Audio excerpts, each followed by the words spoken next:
guys, this is Coach Matt from the Scorpions. This is another in our skill series videos, done indoors because of the weather in early spring. We just want to get these out there to have at least a baseline for the coaches to teach individual skills to kids as a foundation to build on. So we've done a lot of offensive videos. This video deals with basic principles of feeding. So feeding in lacrosse is the act of making a pass to somebody who is going to be taking a shot. And learning how to do this well requires a certain approach, a certain amount of skill, and then a certain willingness of the kids to feed the ball. A lot of kids are focused on scoring and not actually passing the ball and getting other kids involved. In order to be successful in lacrosse, because there's lots of players on the field, ball movement is important. So we really celebrate assists. Goals are a product of good offensive movement. So yes, we want to celebrate those, but we want to focus on encouraging kids to be good passers and feeders. So in previous videos, we've talked about good stick protection. So the way I propose teaching good stick protection is when we do a dodge and get our defenseman running, what I want to do is I want to have the stick in one hand. And so I want to have my offhand, as we've talked about in previous videos, doing something to negate any checking and keep the ball protected. So I like the arm in here tight. I want my chin to the shoulder, and I want a low cradle. Big cradle obviously exposes the ball to being checked. Now, this is effective for protecting the ball, but it's not as effective in allowing us to shoot or pass. So we have to do something to get our other hand on the stick while still protecting the ball.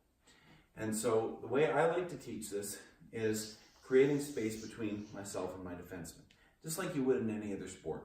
Basketball for a jump shot, or football if you're a wide receiver, you want to get yourself away from your defender. So for the purpose of lacrosse, if I'm going to feed, I have to create space. The most common people who feed in the game are attackmen. While middies can feed, attackmen have the advantage of seeing the whole field. When kids first start playing, a lot of times they don't feel comfortable being behind the cage. The way I try to teach kids is that it's like being the quarterback in a game. I can see the whole field in front of me. So I have the opportunity to go from behind the goal to in front of the goal to score, be a direct threat to score.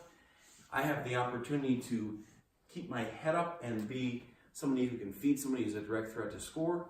Or alternatively, I can dodge and beat my defender and create some rotation. I can get a slide to me, and now that creates somebody else open.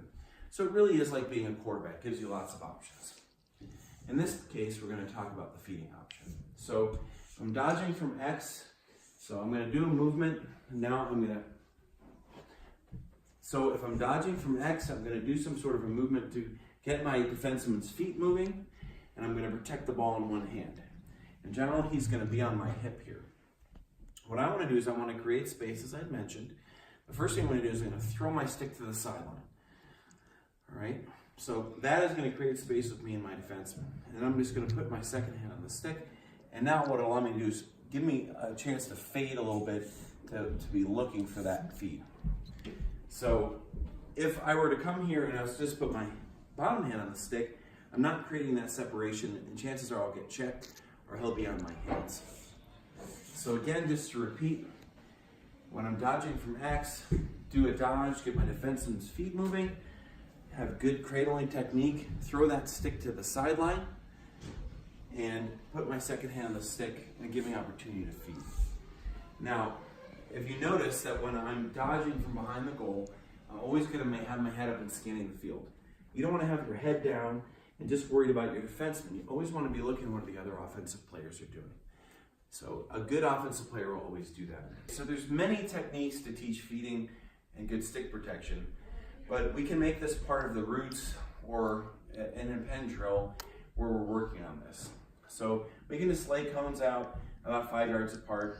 Here we're dealing with small space indoors, so we only have 4 cones. Maybe you think about doing 5 cones. So what we're going to do is we're going to have them start and have good stick protection. And each cone, I'm going to throw my stick to the sideline and put my second hand on it. Okay? And now I'm coming back here, and I'm throwing my stick to the sideline, and I'm coming back here, and I'm throwing my stick to the sideline. So that's just a good way of teaching them to do their good stick protection and throw their stick to the sideline. Have them do it with both hands. So if I was lefty, I'm a lefty. Do it here, throw that stick to the sideline. Do it here, throw that stick to the sideline.